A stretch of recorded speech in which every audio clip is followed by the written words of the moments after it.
ഇന്ന് തന്നെ ഡൗൺലോഡ് ചെയ്യൂ. കാണൂ നിങ്ങളുടെ ഫേവറേറ്റ് ഷോസ്. സങ്കടപ്പെടണ്ടെന്ന് പറഞ്ഞ ആള് എന്നിട്ട് പൊട്ടിച്ചിരിക്കണ. എന്ത് പറ്റി?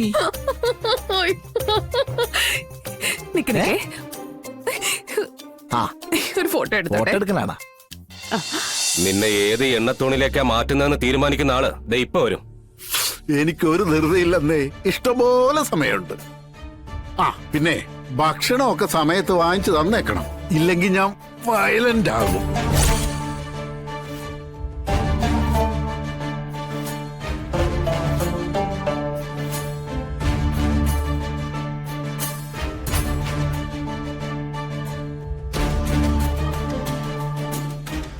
നിനക്കെന്നെ മനസ്സിലായോ? ഞാൻ നിങ്ങളെ മുമ്പ് ദ്രോഹിച്ചിട്ടുണ്ടോ, തല്ലിയിട്ടുണ്ടോ? അല്ല, ഈ ഒരു കൊട്ടേഷൻ മനസ്സിലായില്ല. ആർക്ക് വേണ്ടിയാടാ നീ മൊഴി മാറ്റി പറഞ്ഞത്? ഗോപാലകൃഷ്ണൻ പറഞ്ഞിട്ടോ? വിഷ്ണു നിന്നെ ഭീഷണിപ്പെടുത്തിയോ? അപ്പൊ അതാണ് കേസ്. എന്നെ കുത്തിയത് ചാച്ചപ്പന. അത് മനസ്സിലാക്കിയോണ്ടാ മൊഴി ഞാൻ അങ്ങനെ ആക്കിയത്. അല്ല, നമ്മളെ മനസ്സിലായില്ല. പിന്നെ ഞാൻ നീയൊക്കെ കൂടി ഒരു ചെറുപ്പക്കാരനെ തല്ലിക്കൊന്ന് കുഴിച്ചുമൂടിയില്ലേ നസീർ?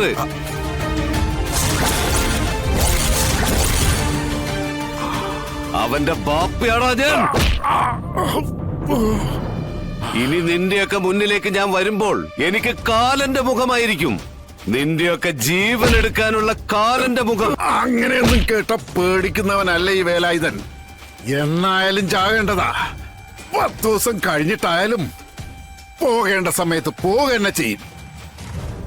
പിന്നെ നിങ്ങളിപ്പോ എന്നെ എത്ര തല്ലിയാലും എന്റെ ശരീരത്തേക്കാത്ത രീതിയിൽ ഞാനത് കൈകാര്യം ചെയ്തോളാം. പക്ഷേ എനിക്കൊരു കുഴപ്പമുണ്ട്. എന്നെ തല്ലിയവരെയും ഞാൻ തല്ലിയവരെയും ഞാൻ മറക്കില്ല. എവിടെ വെച്ച് കണ്ടാലും ഞാൻ തല്ലും. വാങ്ങിച്ചോളണം. ഇവനോട് വേദമോദിയിട്ട് കാര്യമില്ല.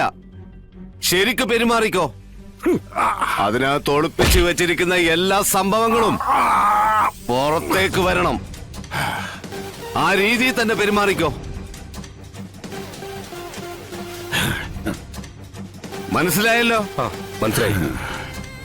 അകത്ത് കിടക്കുന്നതൊക്കെ പുറത്തു വരണമെന്ന്.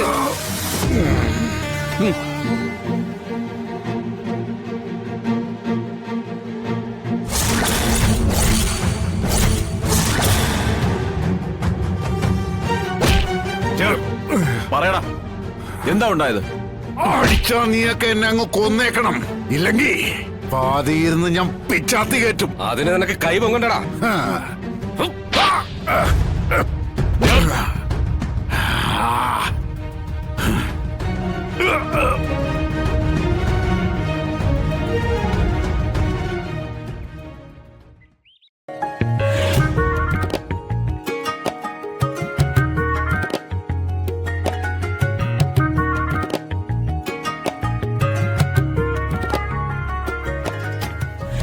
പപ്പി മെല്ലെ, ഉണരരുത്. വിഷ്ണുവിനെ നമുക്ക് ശരിക്കും പെണ്ണാക്കാൻ പറ്റുമോ സത്യ? പിന്നല്ലാതെ. പെണ്ണാക്കണമെങ്കിൽ കണ്ണെഴുതണ്ടേ? കണ്ണെഴുതണം, ഇതുപോലെ പിരുകം വരയ്ക്കണം, പിന്നെ കവിളിലെ മറുക് കുറച്ചുകൂടെ കട്ടിയാക്കണം.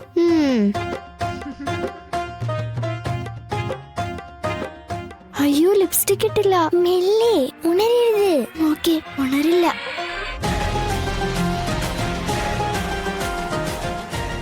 ഇത് മാത്രം പോരാ, മീശയും താടിയും വെട്ടിക്കളയണം. പിന്നെ സാരിയും ബ്ലൗസൊക്കെ ഇടിക്കണ്ടേ? അപ്പൊ വിഷ്ണുവച്ചൻ എഴുന്നേക്കും. വിഷ്ണുവച്ചൻ അറിയാതെ ഇതൊക്കെ ചെയ്തിട്ട് വിഷ്ണുവച്ചൻ എഴുന്നേറ്റ് കണ്ണാടി നോക്കുമ്പോഴേ ഞെട്ടിപ്പോകുന്നത്. ഞാൻ പൗഡർ ഇടാം.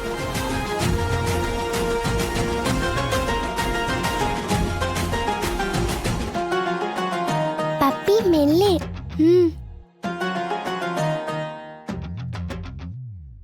എന്നാ പിന്നെ ലിപ്സ്റ്റിക്ക് വേഗം ഇടാം.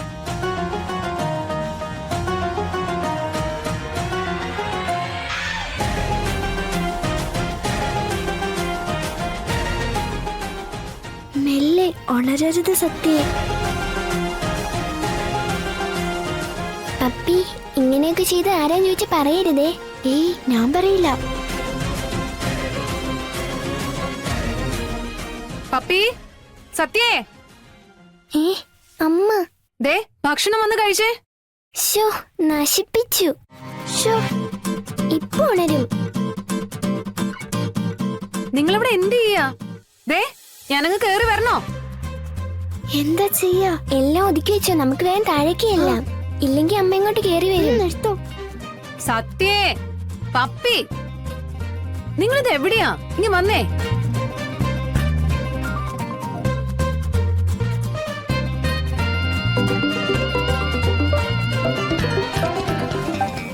അതെ വേഗം പോവാം.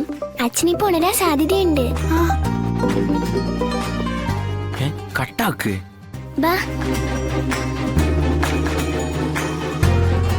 ആശൻ ഇത്രയ്ക്കും തിരക്കാ? ഒന്നുകൂടെ വിളിക്കാം.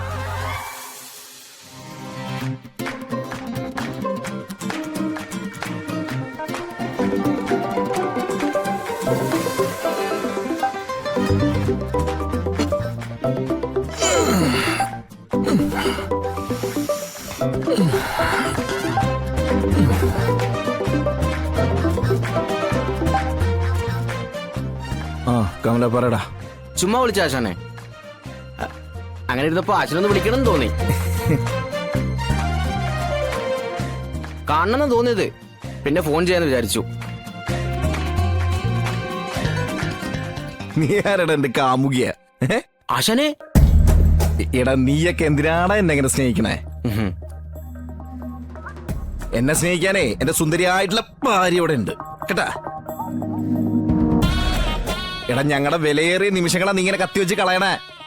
അയ്യോ ആശാനെ, എങ്കിൽ പിന്നെ അത് നടക്കട്ടെ. എന്ത്? അല്ല, എന്താണെങ്കിലും അത് നടക്കട്ടെ എന്നാ പറഞ്ഞേ. ആ, ഞാൻ പിന്നെ വിളിക്കാം. പോടാ പോടാ പോടാ, വെച്ചിട്ട് പോടാ.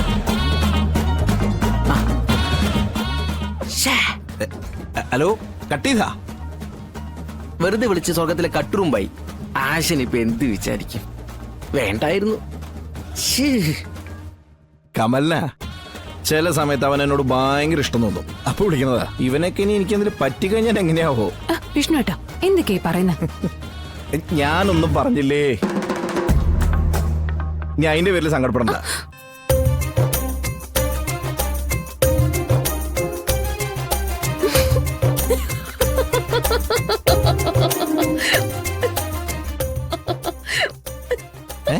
സങ്കടപ്പെടണ്ടെന്ന് പറഞ്ഞ ആള് എന്നിട്ട് പൊട്ടിച്ചിരിക്കണ. ഇത് എന്ത് പറ്റി? നിക്കണേ,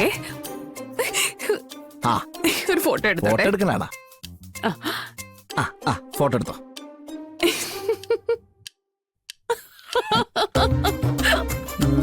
ചിരിച്ചേ. നീ എന്തിനാ കിണിക്കുന്നേ?